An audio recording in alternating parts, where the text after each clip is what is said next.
Hey, and welcome to the Weed Out, where we weed out the nonsense and talk about the bullshit in our backyard.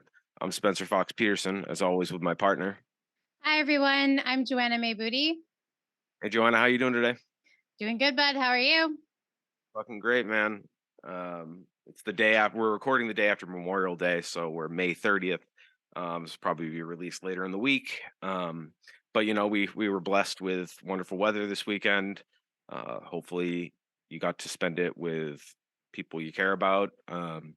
Memorial Day is a concept and a topic. It's complicated. Fun fact: started by Black Americans post Civil War. So this is actually a Black holiday in remembrance of the people that fought to, gave up their lives to end certain institutions in this country.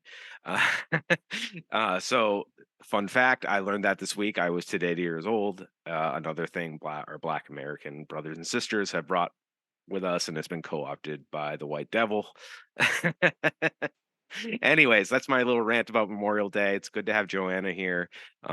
We're welcoming back some organizers from the Barnes and Noble Hadley, Woo woo! who recently voted and overwhelmingly voted yes to the union. We have read a bunch of articles by different publications. Our favorite one, Mass Live, was all over it. We have our editorial reasons why we think they were all over it. They're not all over it for the same reasons Joanne and I are. We are so happy to have them back on to share their story, to hopefully inspire y'all listening at home, or just hey, a win. A win is a win, right, Joanna? Exactly. So yeah, without further ado, let's welcome everybody back. How you doing today? Hello, hello. It's so great to be back on. Thank you for allowing us to have more of your airtime and talking about this type of stuff. And if you could just remind the audience, introduce yourselves. I am Izzie. I'm a barista at Barnes and Noble Hadley. And my name is Thalia, and I primarily work in receiving at Barnes & Noble Hadley. Well, thank you so much for coming back on. We're short a person than last time, but there's multiple people that can talk on this, and we're just glad that you guys are back here with such good news. So thank you. And Izzie and I can talk each other's ears off, so have no fear. You will not have a problem shutting us up. Perfect. Yeah. So we'll just set the microphone and let you go. Potentially, if that's what needs happening, we can do it. All right. So I guess we'll get into it. Just give us the raw and dirty, the short and skinny on what happened recently. Well, we are now unionized at Barnes and Noble Hadley. Yeah, that's awesome. We had our vote on the 25th, and we voted unanimously to unionize the store, which is awesome. The outcome we were hoping for. Yeah. Unanimous was like a little cherry on top. Yes. Yeah, that is super fantastic. And so besides any other Barnes and Noble, and I just want to remind the audience, you can go back to the first episode you were on to hear about the process of starting this, but are you the first Barnes and Noble to vote unanimously in the country, or were you the second? Because I know that one was like a flagship. Yes, this is kind of not a point of contention at all, but just like things that we are making sure to clear up with any sort of publications that we're working with, because we have been in brief contact and congratulations with the other stores that are seeking to unionize. And so the first store to unionize was the Rutgers store in New Jersey through Rutgers College, but they are through a different company than we are. There's like Barnes Noble College, and then there's Barnes Noble Inc. Yeah, Barnes Noble Education. Yeah, education. Yes, that's what it is. So they were the first to also unanimously vote to unionize through Barnes Noble Education, and we are the first through Barnes Noble Incorporated, pure retail store. So we both have feathers in our caps of firsts, but we were the second to unanimously vote Like under the umbrella. Yeah, under the umbrella. We just want to be making sure to give them their props and their congratulations, because they put in just as much work as we did and are going through just as much shit as we are. So, and we just want to make sure that they're getting their time in the sun as well. Absolutely. Thank you for explaining it that way. That was Awesome. And I would also like to give them props. So shout out to BNN Records. Like you said, a unanimous vote. So if you want to explain that to the audience, so what does it mean now that you put a unanimous vote? I can let them know means everyone voted yes. But what does that mean specifically for this vote and your store and the union? Well, it definitely means that we all wanted it. So the unanimous vote is out of the people who voted, Yes. not out of everyone who's eligible to vote. So out of all the people that came in that day to vote, every single person voted yes. I think there were people that weren't working and maybe decided to abstain from the vote that didn't. But out of us who did take the time to come in on our days off and take the time while we were working to go vote, we all wanted this to happen. So I think it just shows that we wanted it a lot. We all wanted it a lot. We wanted it more. It wasn't this as the team that was organizing, considering we had majority of the staff actively coming to meetings and things of that nature. We knew in our heart of hearts that this was going to happen, that we were going to get a resounding yes vote, like it was going to pass. Like Iz said, it was very much a cherry on top that it was in fact unanimous, and just like a little extra sweetener in there. Decided to write the Instagram caption. Yeah. I saved the draft of the Instagram post before it went out, and I had two options. It was either going to be like over 90% yes, or it was going to be unanimous. And I was like, it better be unanimous. I'm going to be so sad if I have to put over 90%, but it was unanimous, so I got to put unanimous. It's so much more delicious of the work. Yeah. Like a lot of exclamation points in there, like deservedly. We were just all over the moon. When it comes to organizing, a unanimous vote sounds very like fancy and wonderful, and it is. However, when it comes to organizing, and for any other people out there who are like thinking about organizing or like considering it, mulling it over, pondering all of those similar verbiage, a unanimous vote could just be two people. And if it's two people in your workplace who take the time to come in and vote, you still have a unanimous resounding yes. So it's getting through to people taking the time and the effort and the relation to the workplace and to your coworkers, being able to get through to them, like, and rallying the support for people to come in. But even if you don't, and it's just a few of you who care enough to put pen to paper, you can still get a unanimous vote. It was fantastic in our case. I believe we had 12 people at the store who voted out of an already small staff. We're severely understaffed right now, but it was lovely to see that every single one of us did check that little box. It was especially nice because I can tell you for a fact right now, 12 people were not working. No, that day. we had Like 5 people were working. Here from like the beginning, and who are in wonderful support, who took time out of their day, no matter how far away in the valley they live, to drive over and just walk into a little booth for a couple seconds for hopefully the betterment of working for Barnes & Noble in general, and not just this branch, but hopefully in general. Definitely. So, and not to say that the people that couldn't come in or didn't come in would do anything wrong, but how many people could have voted? 15? Yes, I believe it was 15 that were eligible to vote. Okay, so you had a good turnout for voting. Oh yes, absolutely. We did have Someone was like in California. And Yep. even... we did have some people. We had a few organizers who had other opportunities and who unfortunately had to leave the job before the vote, but were still in full support and were getting like updates through the group chat. And then we did have some organizers who had other obligations and they were out of state for. And then we just had some people in the store who didn't vote, but it was just like a plum that every single person who did in fact come in to vote, we did get that unanimous vote. But I mean, that is fantastic. Like you said, it's a delicious word when you're talking about something like unionizing. And I guess, can we let the audience know, like, so now that you have a unanimous vote, you have a vote to form a union. What are the next steps? Because it's not like, okay, now you just have a union, right? Now is the time where we go into negotiations with the company. We have just established like a clear intent to Barnes & Noble that this is not just, it's not a phase, Mom. Like this is like in accuracy, and we have momentum. We're trying to keep that momentum with letting them know some of the things that we've been having trouble with in the store. I know that in our letter, we talked a lot about inaccessibility in the store, understaffing, pay and hours. And so those are some of the things that we're going to actively be bringing to their attention in the process of negotiations. Hopefully soon. It's kind of up to legality as to like the timeline for it to happen. I know that there's a couple REI stores that have been waiting years and years to get their contract with like set away. And I know that Trader Joe's is in the final stages of negotiations after winning their election about a year ago. It's going to take a while, but right now, this is like when we go to the drawing board with the company, make up that document that hopefully works for both of us. Yeah, we're gonna assemble our little crew of negotiators, figure out who wants to go, talk with the union about what we need to talk about, and then go do it. I don't know how long it usually takes to get a first meeting, but we'll see. I'm in a union currently, so I'm glad that you let the audience know, like, it does take so long. Even like we look at Trader Joe's and from Hadley, and they're just getting to their final stages of negotiation. So you are organizers, and then like you said, you'll have to assemble this team. Will you work with your union reps then, and they'll like inform you about like how many people you will want to like have maybe develop a contract?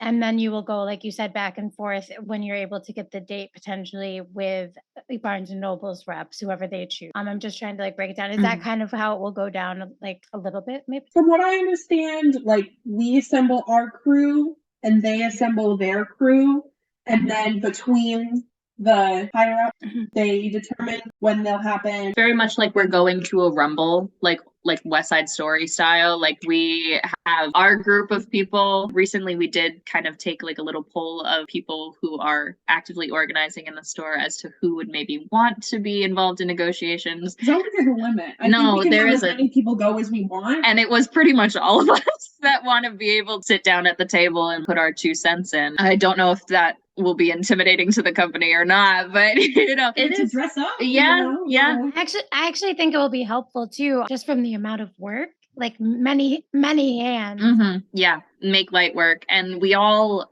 have different like strengths when it comes to working in the company and different areas of expertise. So being able to like cover all ground with that, and with little things that like just affect your niche in the store, still want to put those down and still want to make those heard and still want to like make their working environment better, no matter who it is and how small their role at the company is. And no matter, we have been talking about how the people who are organizing at the store right now might not be at the store when we get to reap the benefits of all of this hard work. But, you know, just knowing that we're putting in the work now for like people who start working at the Barnes and Noble like I did, like in college, and still just stay there because I work with fantastic people, like that maybe they can have a less shitty time than I did. And that's kind of like what I'm like pushing for is, you know, the as corny as it is, like the better future of the working conditions. Yeah, it's not. I don't think it's corny anyway. It's almost like paying it forward. And I'm so glad you asked. You said that, because I was going to ask you, like, oh, like what if you know, if it does take a long time, it's hard because like that's a way I feel like they want to maybe stop the momentum by slowing things down. You know.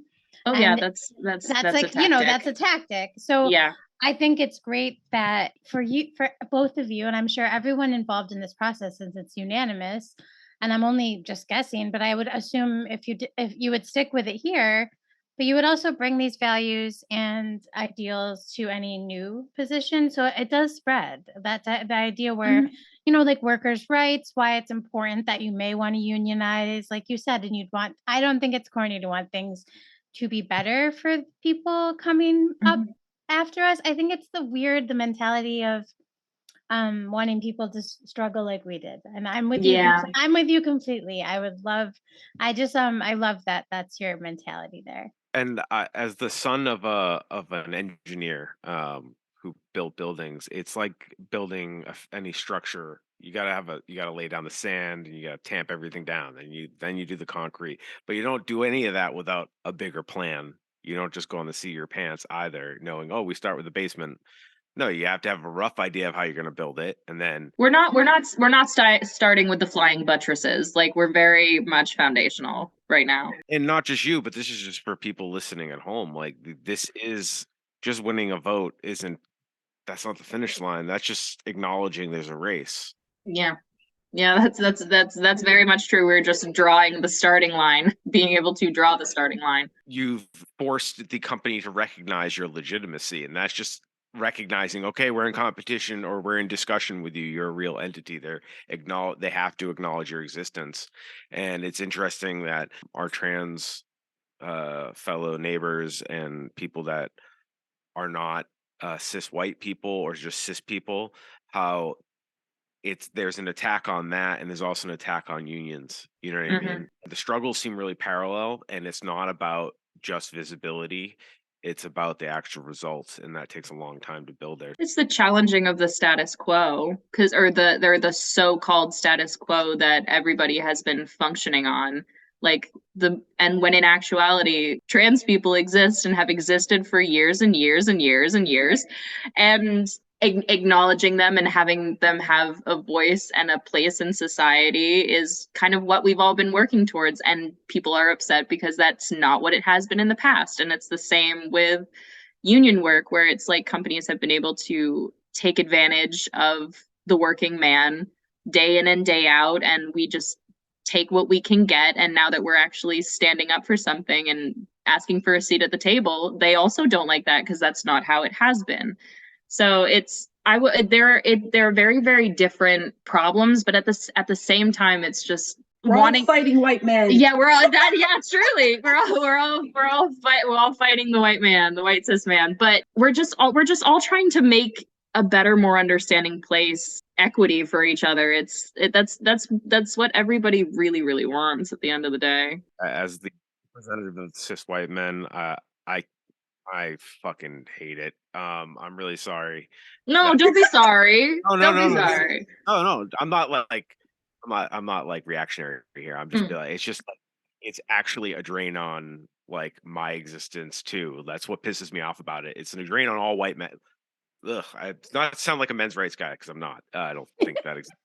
But That doesn't you know, exist. it's like it No, hurts. It hurts. doesn't Like, it's frustrating for the ones of us that have been unfortunately shepherded to the realization. Like, I've had many people in my life challenge me in a good way, but I also, I've been fortunate to be around different opinions and appreciate books and history, and and been in environments where that was encouraged. And I'm fortunate, and I was always an inquisitive person. But it's great that people selling books are one of the people leading the charge. And because you can look back at times of other organizing, because before this it was lords, right? And for that it was whatever, and it's always been the Roman Catholic Church for the last 2,000 years. Like, the monster's the same, it's just fucking fractures and rebrands. And we can look to our past, but it's not dogma, and then we can put it in action now. And sometimes modern times call for modern solutions. How do you organize the 1776 white man revolution against the bigger white man? Yeah. Hey, how would you do that today? Yeah, it wouldn't work the same way. So while it's good to look back and recognize that we have organized before, so appreciating the past, modernizing and using it in the current, and it's a long journey. So kudos to you guys. Yeah, thank you. It is a very long journey. And that's why I was asking those follow-up questions, because I want the audience to know how much work it is literally organizing. As much as any, I think activists, it's activism for yourself and the people you work with. Yeah, it's definitely a marathon.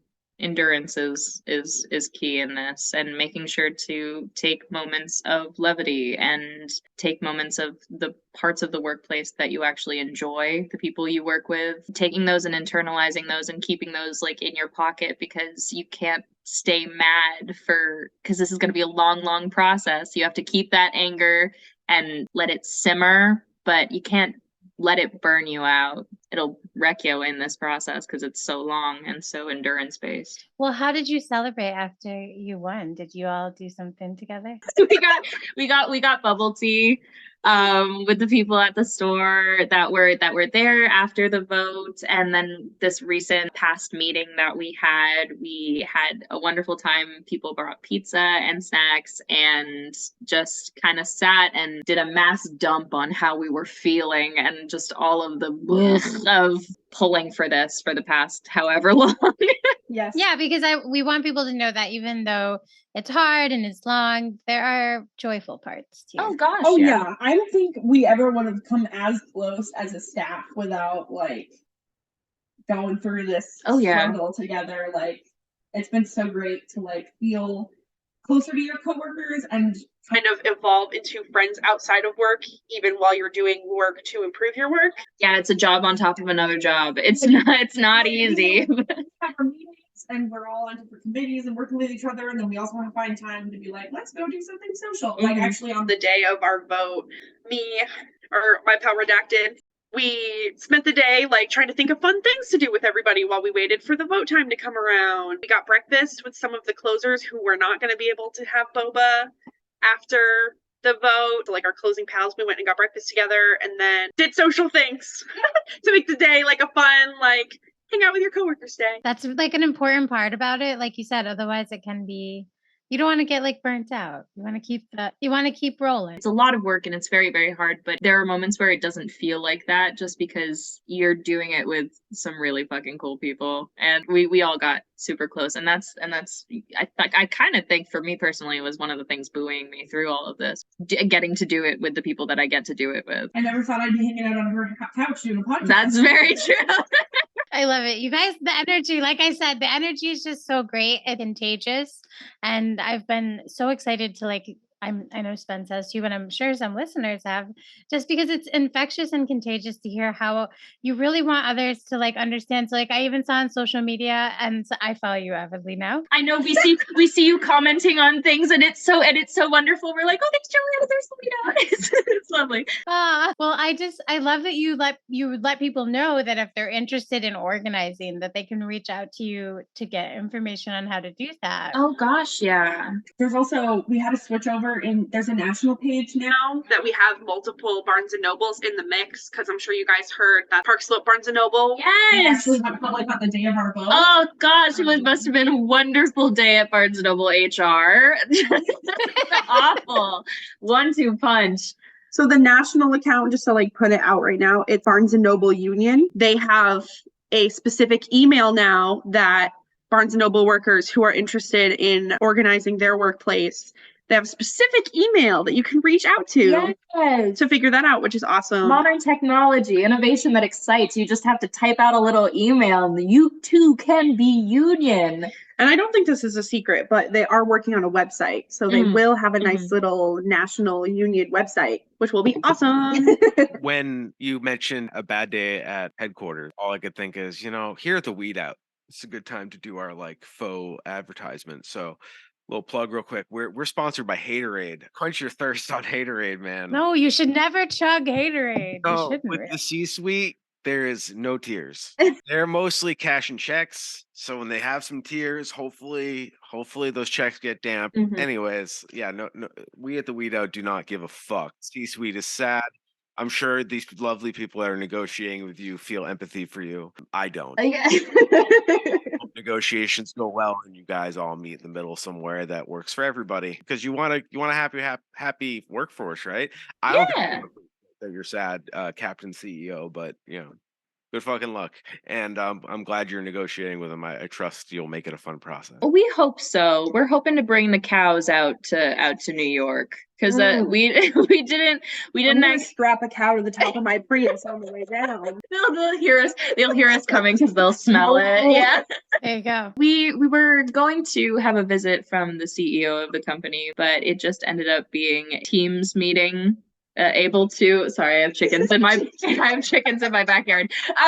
So another plug for Western Mass. Yeah. I have chickens in the backyard and they are very vocal, so you might hear those. I have the same from 2 houses, so no worries. 2 houses. I forget what I was talking about. I completely derailed by chicken. Oh yes, the Zoom call. He offered to have us be able to like set up Teams meetings throughout the day because no one came to his meeting. We have jobs to do. Like we're severely understaffed at the store. We have a company to run on minimal manpower, or a branch to run on minimal manpower. But then he sent us a note that was on the table the next day about how couldn't make it out. Y'all are just so far. So hoping to bring far right back to him. Yeah. Yeah. And I'm hoping that happens too. I guess, how can people support you now? Should we just keep following on social media to see updates? We will call upon you when we need you, similar to when we posted the rally flyer for our rally that we had. Which was Same fantastic. situation. If Oh, anybody yeah. listening came to the rally or was part of the rally, it was so wonderful to see everybody out and in support. We felt so loved and so appreciated. It was absolutely wonderful. And thank you to the people who came in the day after our vote to congratulate us. I had a couple folk come in from like River Valley Co-op and just congratulating us, which was so very sweet of them. And it was very nice to like be at work and have people come up and be like, I don't order anything. I just want to let you know. Congratulations. Yeah. And I'm like, oh, thank God. And that is another way that the community can support us, because it is lovely and boisterous and to hear how much like the community supports our union efforts, and it is a slight dig when management overhears. So that's not too bad either. So Oh, good to know. Good to know. Especially for me and Spence. We like to antagonize. oh yeah. We could show up with like, let them have this union and like t-shirts on. Yeah.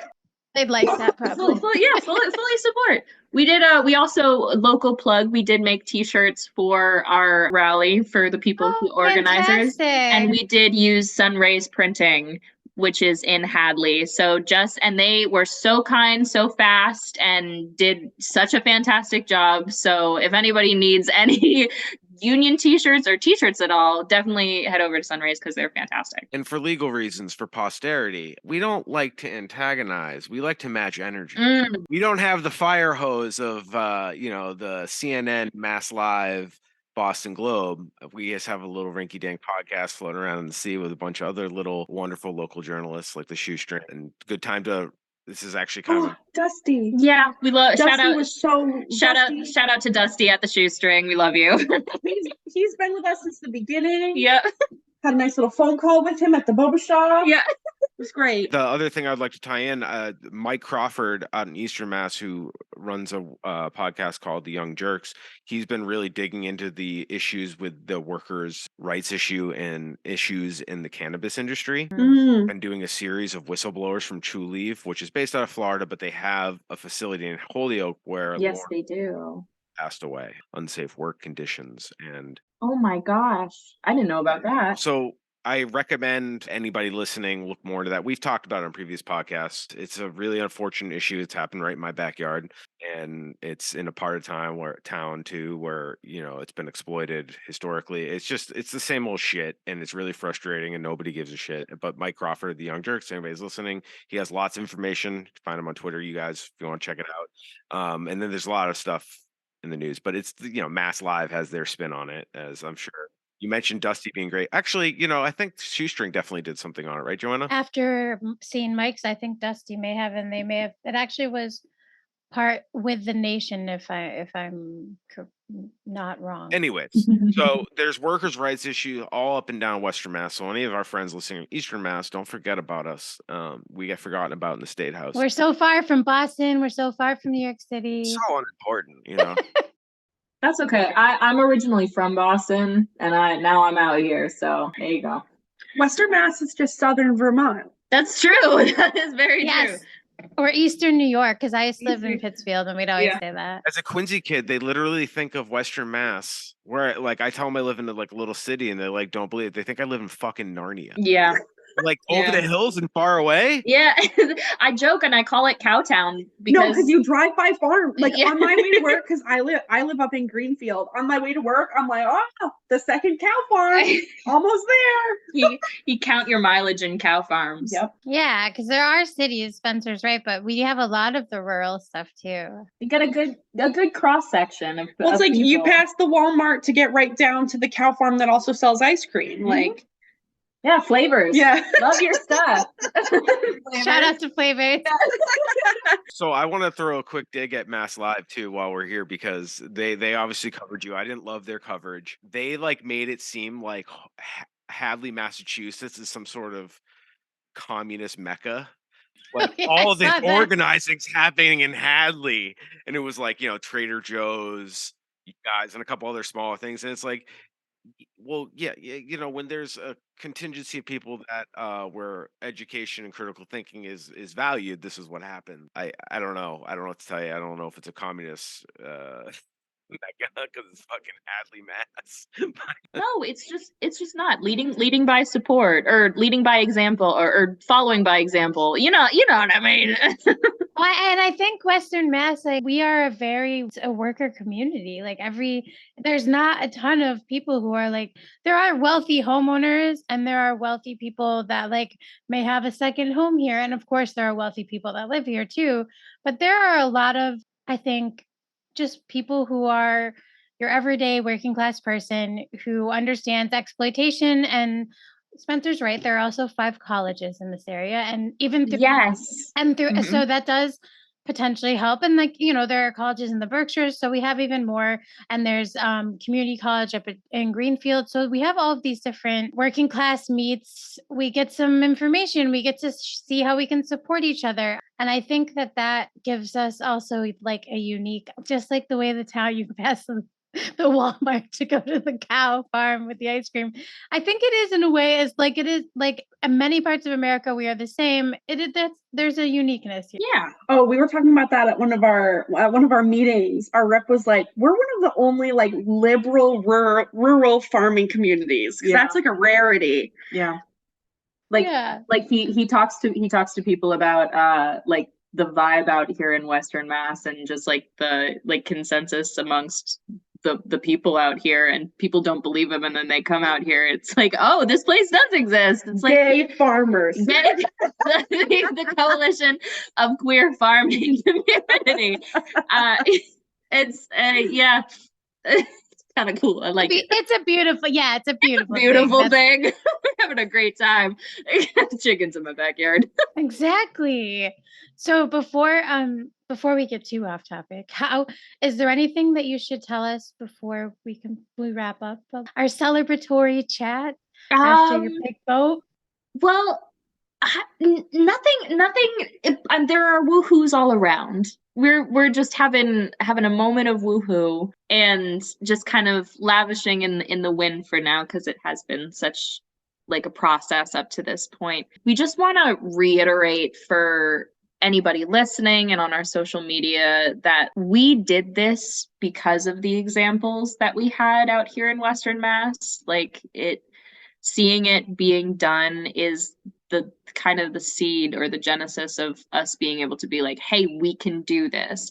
And so if you work for Barnes Noble, if you work for, I don't know, just a regular old job that you're feeling really shitty at, it seems very big-headed, but like it would be beautiful to be somebody else's seed or somebody else's genesis, because we have a small staff that are overworked and so tired, and we live out in the boonies of Western Mass, but like we're making New York shaking their boots. There's a pride in that. Yeah. And like to reiterate like what I said to Dusty when I talked to him on the phone after we had won, like this could be you. This could very easily be you. You could be celebrating your victory. Yes. For your unanimous union yes vote. Bubble tea for everyone. Yes. The word. You gets a bubble tea. Yes, and you get a bubble tea, and you get a bubble tea, and a living wage, and also a bubble tea. Like you can I afford love your that. bubble tea easier now. Exactly. Not just bubble tea. We're not saying we want a pizza party with bubble tea. We want a union. Yes, yes. And then we'll get it. Yes, the bubble tea is just a part. I love that you say you can do it, because you said that in the first episode where you came on with Lainey. Mhm. All of you said everyone like you could do this, anyone else can do this. So that's why I did want the audience to know, if you hear this and you're working somewhere, reach out Yes. to either you and you'll direct them, or the Barnes and Noble Union Yep. national page. Yes, and this is just another stop on the way of we're doing this, and we're just a bunch of weirdos who love books, and that's it. But now we've done all this work, and it's finally starting to pay off, which is a beautiful thing. We are so happy for you and with you in solidarity. And I won't speak for Spencer. He can say what he has to say, but I cannot wait to, like, I've been watching with Trader Joe's and any other local union lady Killigrew. It's very exciting. So like, Yes. thank you just in general, because it's so much work, but for setting the example, like you said, and for doing all the work and for being such a joy. I would love to work with you guys. I'm just saying, you sound so fun. We have a little family out in Hadley. People are like, Hadley does its own thing. It's like, yeah, we do, suck it. Like, we're having a great time out here. I just love that for you all. And it's like I said, it's contagious. And I hope the community keeps supporting you. And of course, there will be hurdles, but jump them with joy. Oh yeah, That we will. That we will. Thank you guys for having us back on again. It was wonderful to be able to catch up and talk. Yes, and we're definitely gonna invite you back on at the next juncture, because like we were talking about earlier, this is an ongoing, this process goes on ad infinitum. I butchered that word. I'm not gonna try it again. And that, you know, so we want to stick with your story and stick with it, because we want to inspire others, and we also want to give people hope. And the reality is, we need y'all to have as much, like I said earlier, like I wasn't joking, they have a fire hose to put out their message, and we need to get this message out. We need to build decentralized networks where people could get their stories out, because like we were talking about with Western Mass, yes, it's Massachusetts, yes, it's Southern Vermont, but we are, like it or not, like your neighbor or not, we all kind of know each other. It is kind of small knit community up and down the 91. Don't forget the corridor, Berkshires, and bud. everybody kind of is like, sorry, I'm 90, 91, like everything west. A little perpendicular junction. I was Yeah. more thinking like 91 over, not quarter. Anyways, so we need to hear each other tell our stories. And, you know, yeah, it was 15 of you, but 15 of you stood up to a corporation. Heck yeah, it's awesome. It's so awesome. Yeah. Yeah. We don't got that at my job right now. So, you know, what are you gonna do? Unionize. Yeah, I mean, I would love. Don't get me wrong. I've said some stuff, but you know, no appetite. So that's kind of why Joanne and I do this podcast. It's like we need to, whether you read books, some people don't read books, some people listen to stuff, some people watch videos. So people are out there learning on TikTok. You're reading books, they're reading books, they're reading internet archives and going to the library. And here, you know, I learn through audio stuff, so why not give this a try? But we need your stories. So thank you so much for sharing that, so we can get the word out, because we need to, like, again, we're just one little sprinkler in their fucking fire hose. So getting the word out on the weed out. I'll get word out. Thank you. That's Thank great you. slogan. Word out on the weed out. Hell yeah. Yeah. You're on the creative board. You are. Officially. You are. You're for life. Barnes Noble Hadley social media takes. I'll add it to my resume. Yeah. Can I use it as a reference? Yeah, just give me a heads up before they call. Yeah. Well, thank you guys so much. It was wonderful being back on. Yes, take care. It was a pleasure, like before. And we'll hope to talk to you again soon. Solidarity to the rest of your we got to remember them folk too. So give them a shout out for us. We will. We'll send the love along. Yes, tell everyone congratulations and solidarity. Okay, thank you. Thank you. Invite to any of them if they want to tell their story. Gotcha. Take care. All right, so they were lovely as always. You know, like I said, I would work with them. They're just so, the sharing of knowledge, which you said, like, that is something that we find important. It seems so at the forefront for them. Literally. But I also mean, just like, okay, they're already working so hard on forming the union, getting, like, you know, it is, like I said, it's a lot of work, but they're still really open to helping others do the same thing, or like, we are very similarly willing to do that, but not everyone is. So I think they're a beautiful group of people. They seem like they understand how to balance, joy with the harder parts of things. And we've talked about that in our last episode, like how to find joy. And they told us, like cute things, like we've mentioned, small treats, fun time with friends. And sometimes you need more than that, but I just think it's a beautiful story. And in Hadley and in Western Mass in general, I think, and I know you'll probably agree with me, Spencer, like it's wonderful to see it's not just one store, it's multiple stores, and it's groups of people. Like Lady Killigrew this is another previous episode that I can link to when we post about this, but everyone's usually in these smaller teams. It's typically because they're very, tight knit crews, and they end up talking about, okay, well, I don't like these conditions. And in many jobs, we're not set to be able to talk to our coworkers about things or like form these potential relationships, even where you could maybe get to that point to be friends, even. So like I said, I just love speaking with them. I'm so hopeful for them, and their joy is contagious. It really is. You were saying like they're so generous and with their time and their thoughts, like even just throwing us an idea. They're not gatekeepers, and we here at the Weed Out are not gatekeepers either. That's why it's important to tell these people's stories. And maybe it's not always the sexiest, salacious stuff. Mass Live like basically harassed them from what we could tell, and asked them really unimportant questions, and really showed up at the last minute as opposed to other entities like Dusty Christensen from uh, excuse me, from the Shoestring, or reporting for the Shoestring, excuse me, and us and amongst other local journalists that spoke to them in a reasonable amount of time before the day. And basically, like from what I read on their articles, from their tweets and all that stuff, they basically ambushed them. And it's not shocking. And I'm transitioning, obviously, to ghoulery and tomfoolery with none other than Mass Live. Shocking. The corporate media. Your corporate media. Legacy media, why I guess they're not legacy, they're corporate media.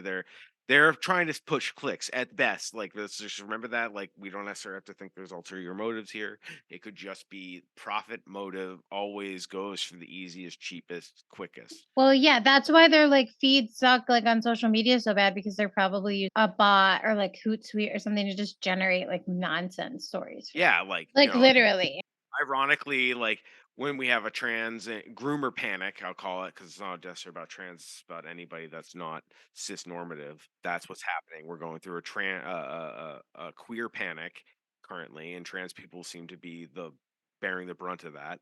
And we talk about this on the Weed Up because this affects working class people, because unions can help empower people that are already marginalized. And we also talk about it because you should not be panicking about queer people. Like, if that is what you are panicking about and you've stumbled onto this podcast, please, you need that. No, you need help. That is just a sick place to be if that's what's happening. Mass Live is my weird, like, we're so obsessed with this, but yet Mass Live does a whole week of teenage girls in prom dresses. Yeah, weird. But I never thought about it.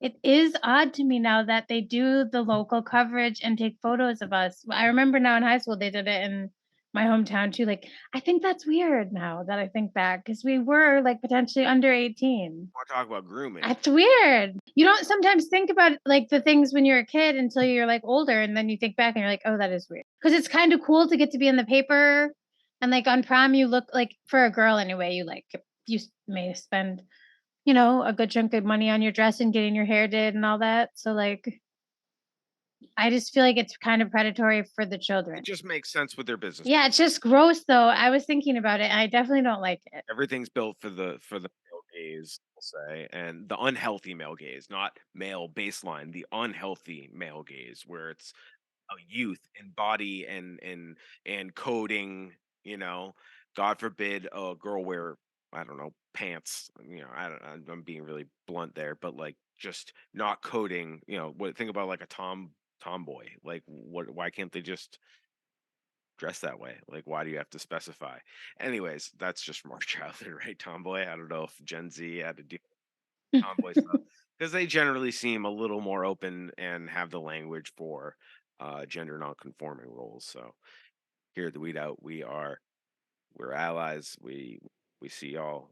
You're real, and that's just and the reason I bring this up, and it's tied to Mass Live, because They just treat all these things as rage bait or imperial propaganda. I call it imperial propaganda because it's not actually about, you know, the people. It's about people dying for a cause that they didn't actually die for. And this is something like Memorial Day that just passed, right? And 4th of July in the future. And just so everybody knows, May is like Veteran Awareness Month, or I don't know. They have a whole month. Which, I mean, veterans do go through horrible things because of war. No I issues. like no hate to the people that are going through shit because of the military industrial complex, but burn that shit down. Or coerced on a lie. Most people were coerced, yes. Most of it is like 99% of it is coercion. And it's because you're poor and you need a role and you want to maybe go to school and they tempt you with things like the GI Bill. But when you get out, navigating those systems are fucking impossible. They have awful healthcare, people on the streets, their homelessness, their suicide rate. So the reason we're bringing all this up is because Mass Live had a feature with our favorite mayor, Mayor Garcia of Holyoke. Holyoke commemorates Memorial Day with push-up challenges to raise awareness of veterans' suicide rate. First of all, I'm really confused why we do this shit every year.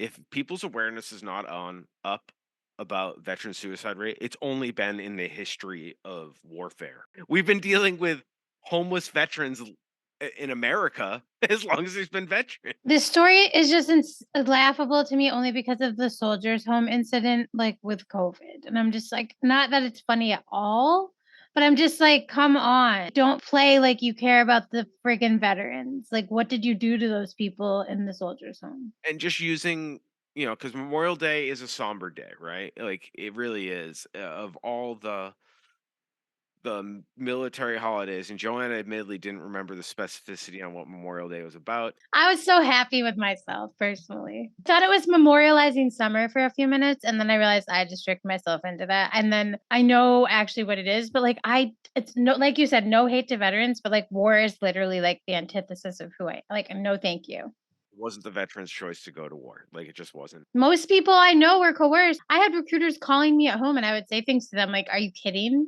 Like, I would keep them on the phone just hoping that was talking to me, like, they would get sick and, like, stop calling kids. Yeah, and I guess they're all there's a lot of propaganda pieces out there right now about their recruitment is down. They say that shit all the time. Good.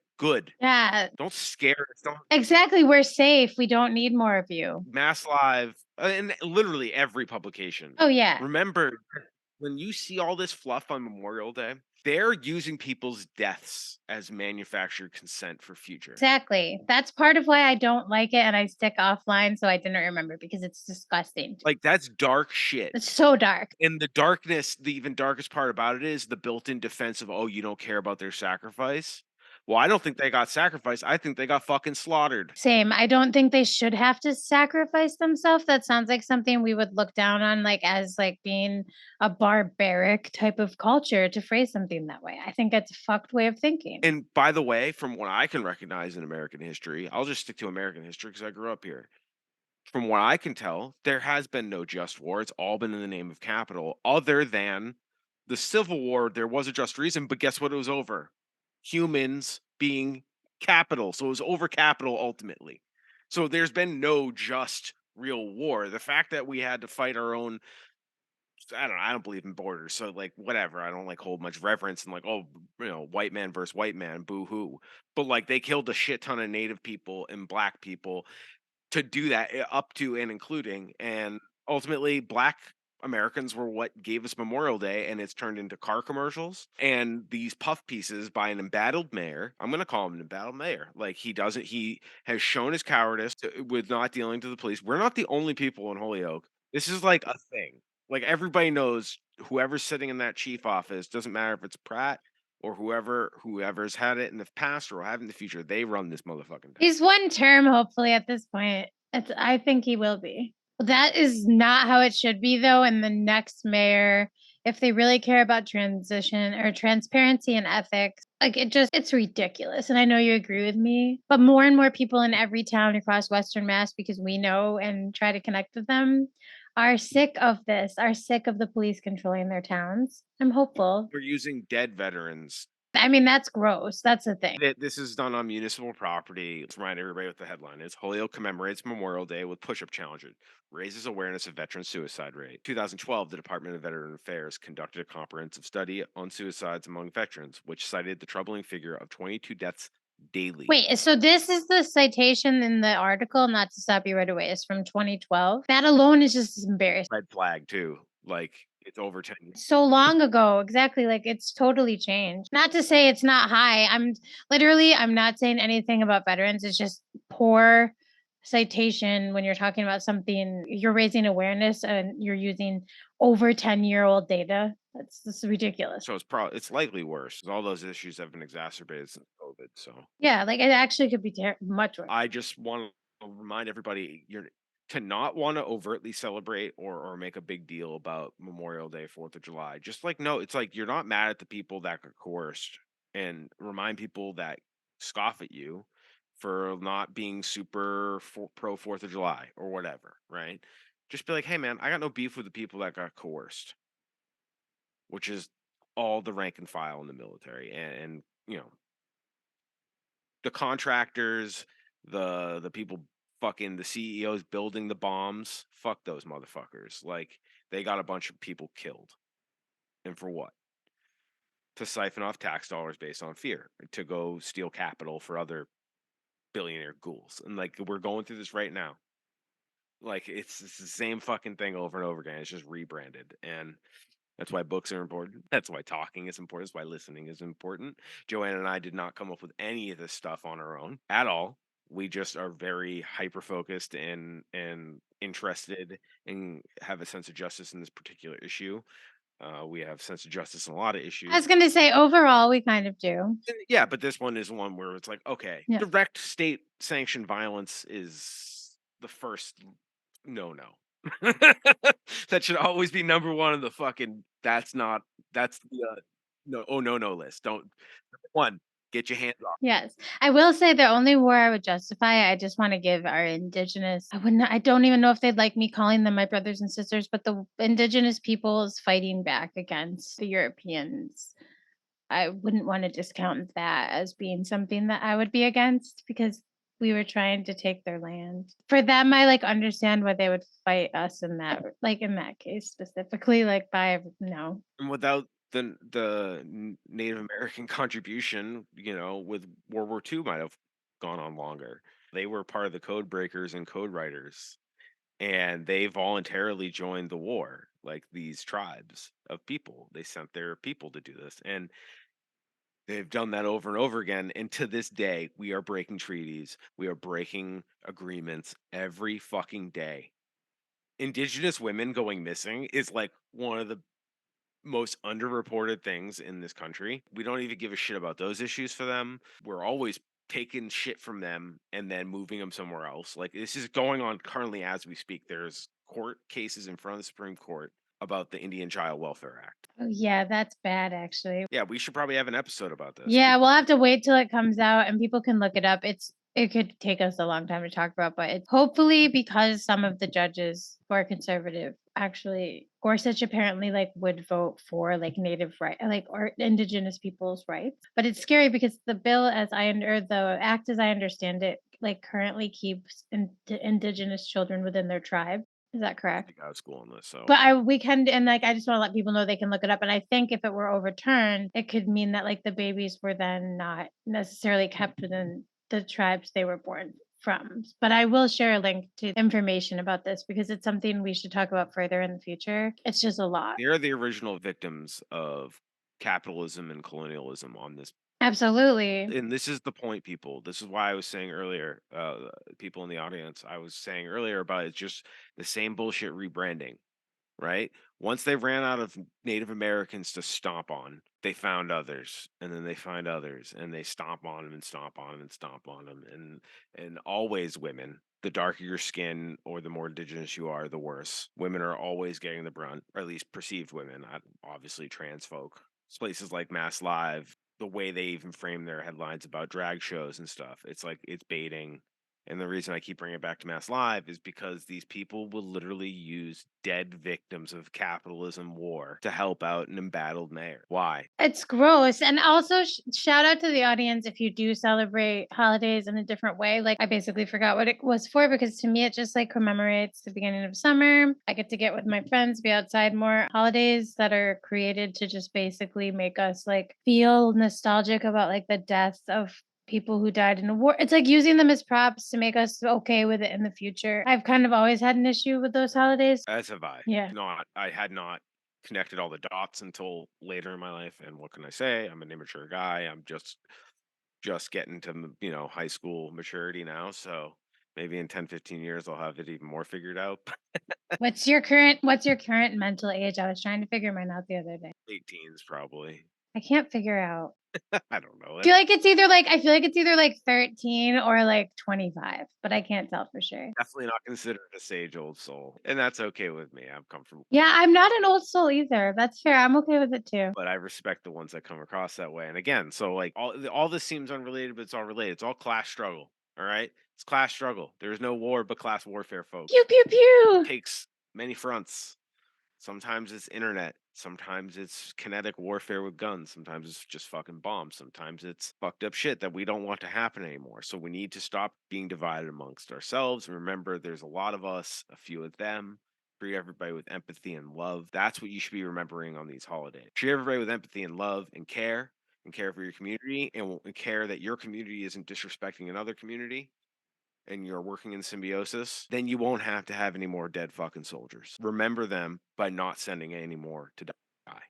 If you do want to celebrate it, I mean, maybe reframe it, turn it on its head a little bit. I do that with almost all the holidays because after leaving the evangelical church, I don't know, I never like holidays. We're always so like, it's not that my parents did anything wrong or they weren't trying to make them nice, but it was like, I don't know, there's a darkness to every holiday in some ways. My dad point out how most holidays are actually, like you've said, and we've talked about a lot, made into just like a capitalist tool to get us to like do things, buy things, or be okay with something. Even though I was already in like a kind of culty church, my father would point out stuff like that. He was okay with his little community cult. Yes, he was.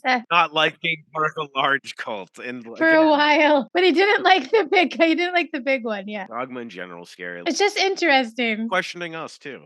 If you ever think like, oh, that guy, the weed out man, they're unstoppable. They're always got high. No, people definitely question us, I would feel like. Oh, I don't listen for kids, please. I would love to, love a little pushback because I like to think I'm thinking things through, but maybe there is an angle I don't see because I see the world from my eye level. Like I don't have different perspectives. So feedback is important. It's welcomed.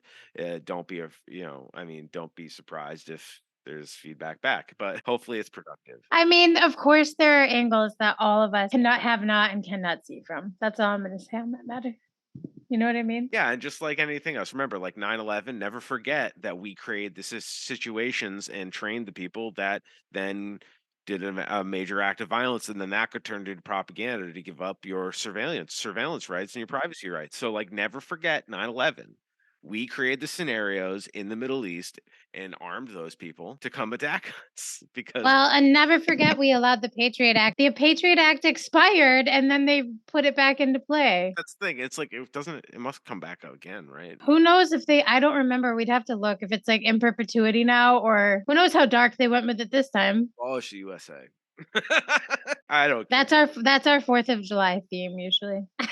I want to be reminded that I don't ever want to, every 4th of July, I go, you know what I don't want to be like? Any of the people that founded this country. I want to do whatever they did and do the opposite. Yeah, they're wigs and teeth alone. I'm not going to own people and then use their body parts when mine fail. No. And I will not use their the Constitution and the fact that we can't, everyone knows that I go on this rant. The fact that we can't edit documents that are that old is absurd. Like anyone telling us that anywhere is wrong. I don't care if it's the Supreme Court, Joe Biden, whoever thinks like it's the Pope. I don't care. If they think we can't like edit a document that like conducts how we act with each other based on times changing, Like we amend it. You have policy people that know how to write policy, and they can duke it out about what the values are. Like things will come down to discussion.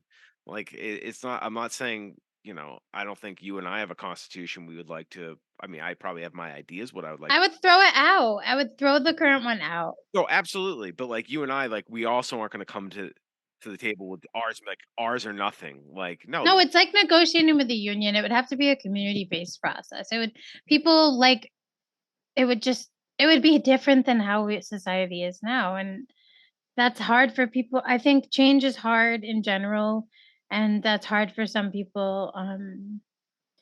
I think to conceptualize for like a future. But if you look at how, even how our guest Izzie and Talia talk about how they enjoy organizing and they hope that will be what, like, if nothing else, if not for them, positive for the people that come after them. I think if we have more and more people like that, and that's what we need, that will create the change that we are all, I think abolitionists especially, are looking for in society. Because like I mentioned when I was talking with them, there's that mindset sometimes of like, oh, I want people to struggle like I did. And I think oftentimes that's what like the right wing side of things it kind of is, just because like, okay, it's like, they call Social Security entitlement, so they don't want to give people SNAP benefits and all of that. And I just think like, I'm so happy that there are people who want to work together as in community to make things better for others, if nothing else. That's just the most hopeful thing. Yeah, like Voltron, you form your community, and then your communities form communities, right? And one way we do that is a community at work, your workers union, your working crew, and y'all negotiate, make sure everybody's taken care of. And then that extrapolates out, to like even businesses or, co-ops, I guess would be, a socialist world, everything would be co-ops, and that's how it'd work out. But regardless, yeah, I mean, it's all about making sure your values are followed and your liberty doesn't infringe on somebody else's liberty. Everybody's got to have a bubble. And I know, like the reactionaries, I guess we'll call them, because the left, right, up, down doesn't really matter. There's always going to be people that may have a good heart, but they don't love the whole idea of like, oh, everybody's got to have a safe space. Yeah, motherfucker. Yes. Everybody has to be guaranteed a safe space. I think that's completely fucking reasonable. Like they're literally a home. Like, why is that so fucking radical to y'all? Yeah, it's weirdly sick. And we're the ex-Christians here, make it make sense. WWJD assholes. Yeah, if Jesus was real, he would slap these bitches around. That's what I'm saying. He'd be like taking a dump in like where they vote on stuff in Congress. I'm not even kidding. At this point, he probably would. It's 200, it's been a while since he flipped tables. He might do something colorful like I might. And I think my number one beef, if he was real, he's not. Sky Daddy. No. Exactly. I'm just saying. Down here, we have to say that just so everybody knows, not real. Let's just live in the fantasy world for a second. Sky Daddy. Yes, he would take a dump in my fantasy world. His son that he makes into man, which he considers imperfect, yada yada yada. It's a really lovely way to make, really nice way to take care of your son. He seems like a great father. I'm gonna make you imperfect, impossible, even though I have the power not to. Anyways, and he's going to send him down, tempt him with the sins of the world, yada, yada, yada, and then we're going to kill you. But if he ever came back, I'd be like, dude, my number one beef is there is so many motherfuckers walking up to your safe space, your home, the one thing you should have, knocking on the door and asking if they've heard of a man named Jesus Christ, whom they've never met. That should be like in our Constitution. I want to throw this out there. Going to somebody's safe space, aka home, and knocking on the door and trying to solicit religion, they can fuck all the way off. In my town, and you can't go door to door to solicit, and I effing love it. I think that should be in the Constitution. It's in our bylaws of our town, so you can put it in. It's considered a domicile. You are not allowed to solicit. And number one on that list is fucking religion. I fucking love it. Literally, if you really want this, get it locally made though in your town. You could put it on the ballot for Holyoke probably if you got enough signatures. That's a good idea. Yeah. See? Just letting people know. Any Miss municipality. When I found it out here, because when I lived in other towns, like you said, like people from like, other cults would stop in like at different places I had lived in the past, like throughout Western Mass. But when I moved here, I wondered why. And then when I went to run for office, I was going to go door to door. And then I read the bylaws. I had read them a lot when I first moved. And it's just like something that they have in place. But it's amazing because no one bothers you. Like no one comes to your door. It's great. Not even no trick or treating even. Other cults include Jehovah Witness and Mormons were the big ones. It's like I said, political stuff. Like I would have gone door to door. That's like a thing that people sometimes do in certain towns. In Northampton, that happened with me and stuff. well, I that's why I'm just against religious solicitation specifically. In my town, it's none. It doesn't point any like. So if you wanted to have it passed, I think it would have to be as broad as my town's thing, where like they don't even like trick or treat is now made into like a downtown parade thing, where like kids don't even solicit for candy. I like it personally, but you know me. I'm like, please feel safe knocking on my door, but don't come here with a like a question or to tell me about your religion. If kids came for candy, I would be fine with it. But I like that it also doesn't like. I don't want anyone in a religion to be singled out because of that either. If you find comfort and something keeps you feeling safe, fine. Just don't come to my fucking door and try to make me join you. That's all. And it's incredibly coercive, and it's like almost like It's weird. It's about like I'm working or whatever, enjoying my day. imagine it like a mobster in a neighborhood going up like, "Hey, would you like some protection?" Of your soul. Right, exactly. Like how That's what it's like. fucking different, and you gotta pay the arbitrary amount that you gotta tithe down the street. This house where God lives, apparently. It's like, ma'am, this is a Wendy's. I'm sorry. And again, anybody listening that's religious, I'm not sorry. But We're not. also, We're not. feel free. Yeah, if you're not a hater about it, great. Like my boss, I know a lot of people. There are people. My mother's would consider herself still religious or a spiritual person.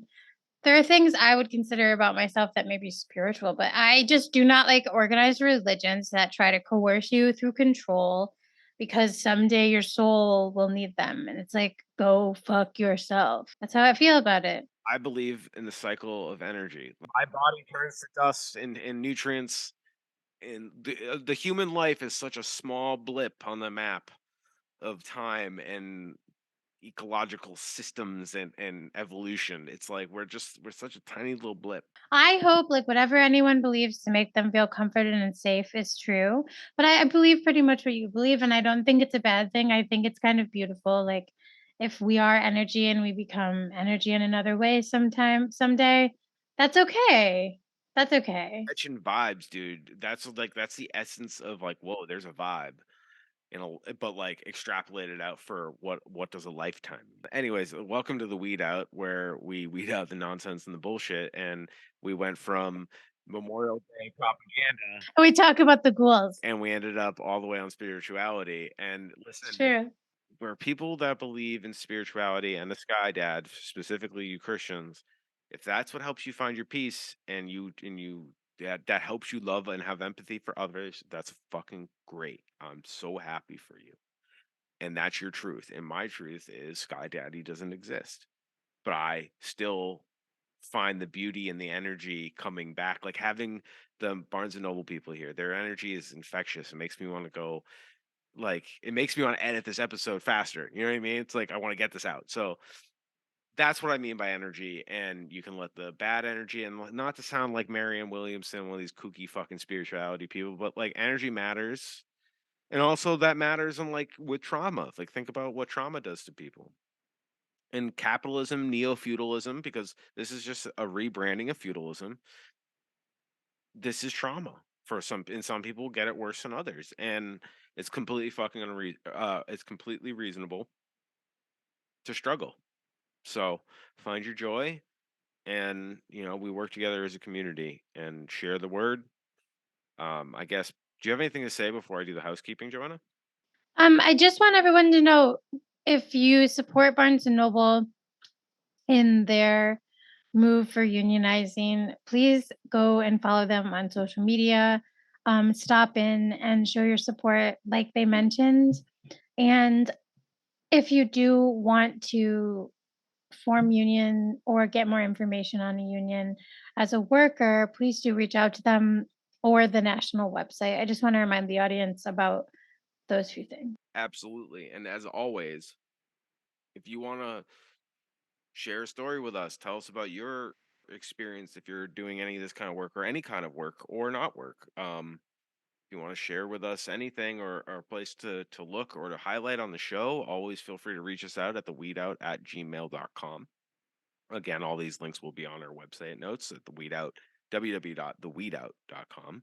As always, we will post any relevant links for this week's episode. It will be articles written about the election from various places, such as Shoestring, Dusty, and Mass Live, and any other place we've cited throughout this episode. So we will post that on our Substack and our episode notes that will show up on our website. As always, please rate, like, review, all the things everywhere. Go to our social media, interact with us. Let's get us up in the algorithm. Let's get the word out. Tell your friends. If you want to kick us some dough, we have a Patreon set up. If not, that's cool too. Tell your friends. If you want to support local journalism, we recommend places like the Shoestring or Andrew Quamir or Dusty Christensen. I'm sure they have all sorts of things set up in their link trees, etc., whatever.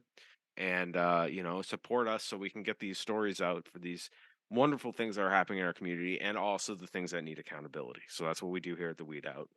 We weed out the nonsense and kick out the bullshit. I just changed the slogan on the fly. But we also got a nice addition. What would she say? Get the word out. Weed Get out. the word out with the weed out. I did like that. Maybe that's what our segment will be when we have like community notes like that, about the next union could be yours, and you could be sharing your story here with us at the Weed Out. And we are proud with what we've accomplished, and we can do more, and we plan on doing more, but we can't do it without support from the audience. So share your stories. Any support is helpful. And please show up on June 10th in Pittsfield to the Common Park. It's in downtown Pittsfield to the Solidarity Economy Festival and Gathering. I will share a link. Well, we will share a link and we will be there. And we mentioned this in the last episode, but please come out. If you can't be there, show support, share it with others. We'll be there. We will be set up asking questions, and we hope to see you. So again, June 10th at the Common Park in Pittsfield, all day. There is an outdoor festival, and I think it will be a really good time.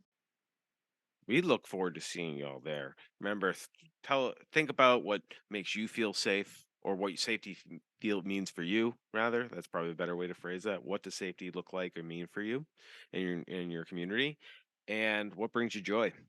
What gets you through it? And we look forward to hearing from y'all. And hopefully, we see you at the Solidarity Festival on June 10th in Pittsfield on the Pittsfield Common. We will be there throughout the day, 9 to 5, and we'll be handing out leaflets for the show and talking about stuff in the community. We're really looking forward to it. It's gonna be a good time. Obviously, the star of Pittsfield, Michael Hitchcock, will be there.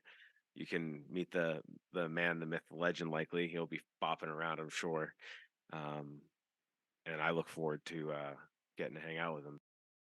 I'm very happy to continue to do this show. So thank everybody for listening. Feel free to reach out to us, theweedout@gmail.com, or go to our website, www.theweedout.com. Joanna, it was lovely chatting with you and our friends from Barnes & Noble Hadley today. And it's always great getting philosophical with you and the Ghoulery and Tomfoolery. So thank you so much. Thank you too. I also had a wonderful time. It's always lovely chatting with you. And like you said before, the group from Hadley is Barnes and Noble is just so joyful.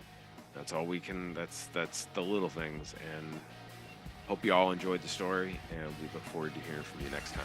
Take care.